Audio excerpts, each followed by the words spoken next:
Arnaud Dartois, bonjour. Bonjour. Ravi de vous accueillir sur ce plateau aujourd'hui et d'autant plus intéressé, comme ceux qui nous écoutent, je pense, parce que vous allez nous parler de cryptoactifs. Vous êtes l'un des fondateurs de Napoléon Group, une entreprise spécialisée justement dans les actifs, dans les crypto-monnaies ou les cryptoactifs plus précisément.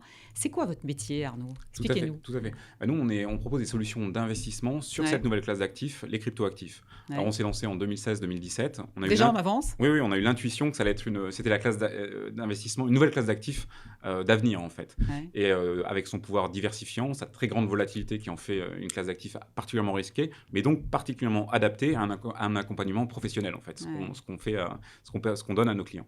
Alors aujourd'hui, vous êtes pleinement assumé et installé, on va dire, puisque vous avez été racheté par CoinShare, un des plus gros professionnels quand même sur le secteur. Expliquez-nous comment ça s'est passé. Tout Beaucoup à fait. d'hésitation, pas trop. Un petit peu, mais c'est toujours Ouais. flatteur quand même quand le leader, je dirais, S'intéresse à vous. européen du secteur s'intéresse à vous. Mm. Alors bien sûr, en tant que start-up, on a envie de rester indépendant, mais dans un contexte où on est dans un marché qui explose avec de plus en plus d'acteurs Ouais. et aux ambitions folles, c'est vrai qu'être accompagné par un des leaders pour accélérer et puis surtout ne pas avoir en tant qu'entrepreneur, ne plus avoir, je dirais, cette permanence des levées de Ouais. fonds On est moins obsédé par la levée voilà, de fonds et un peu plus exactement. libéré pour On peut se travailler sur concentrer, son cœur de métier. voilà, exactement. On peut se concentrer sur le business, sur la stratégie et avoir les moyens de le faire et accélérer à l'international. Donc, Alors, un petit vrai ou faux, ce sont les nouvelles générations essentiellement vos clients?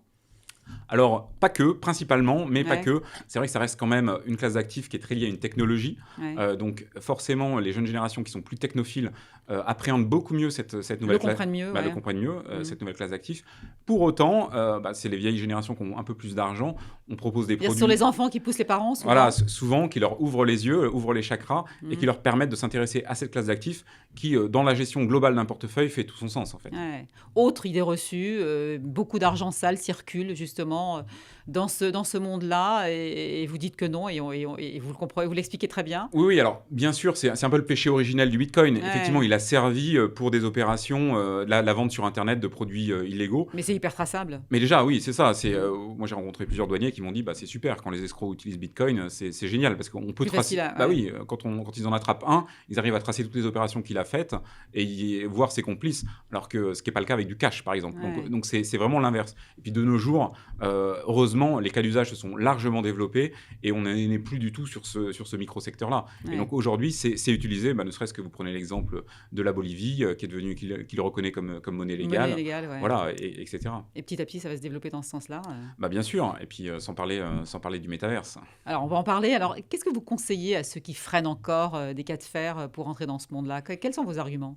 Déjà, c'est de s'intéresser quand même à la technologie, Ouais. parce que cette technologie, pour nous, elle va révolutionner notamment le monde de la finance, puisque le phénomène qu'on anticipe très largement, c'est ce qu'on appelle la tokenisation des actifs. Ouais. Donc le fait de transférer tous les actifs financiers sur la blockchain, de manière à les gérer de manière complètement automatisée. L'automatisation qu'on n'a jamais réellement réussi à faire, Ouais. la blockchain va permettre cela. Et dans ce Il va falloir contexte, s'y mettre. De toute oui, façon, d'ailleurs c'est le passage obligé. toutes les banques planchent sur le sujet, ont des groupes de travail pour regarder la tokenisation des actifs. Est-ce que chez Napoléon Group, il y a un ticket d'entrée, par exemple? Alors oui, quand on s'adresse, on a plusieurs produits, mais on a des produits qui sont réservés notamment à une clientèle, je dirais, professionnelle et assimilée professionnelle, c'est-à-dire à des gens qui nous confient au moins 100 000 euros. Ouais. Alors bon, la cerise sur le gâteau, parlez-nous du métaverse, Arnaud. Je suis sûr que vous travaillez dessus déjà là. Alors oui, c'est quelque chose qu'on regarde, effectivement. Donc c'est ce fameux monde virtuel dans lequel on pourra interagir avec un avatar. Donc un avatar, c'est un double virtuel de soi. On peut acheter des choses, soit pour son avatar ou autre. Et bien sûr, c'est Mark Zuckerberg qui en a parlé il y a quelques temps, qui promet un métaverse, justement, où on pourra se balader, faire un certain nombre de choses.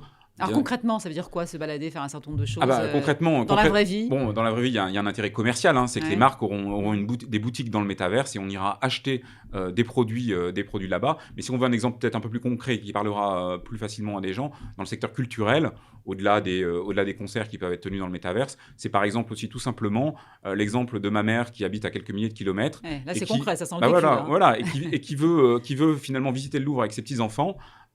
Quoi de plus facile, sans se déplacer, de les inviter un samedi après-midi dans le métaverse pour aller visiter le Louvre sans faire la queue, sans avoir les explications guidées du guide qu'on veut. Et partager un moment Partager un en moment, famille. partager un moment, avoir une interaction vraiment encore plus concrète, je dirais, que la vidéo, le vidéo call. C'est intergénérationnel. C'est intergénérationnel. Et ça fait de l'humain, finalement. Bah oui, paradoxalement, ça fait de l'humain. Alors, si c'est pas trop envahissant, c'est toujours le sujet. Il faut savoir mesure garder. Bah écoutez, vous nous avez convaincus. Merci beaucoup, Arnaud Dartois, d'avoir été avec nous aujourd'hui. Je rappelle que vous êtes le dirigeant heureux, visiblement, de Napoléon Group. Merci, Arnaud. Je vous en prie, merci.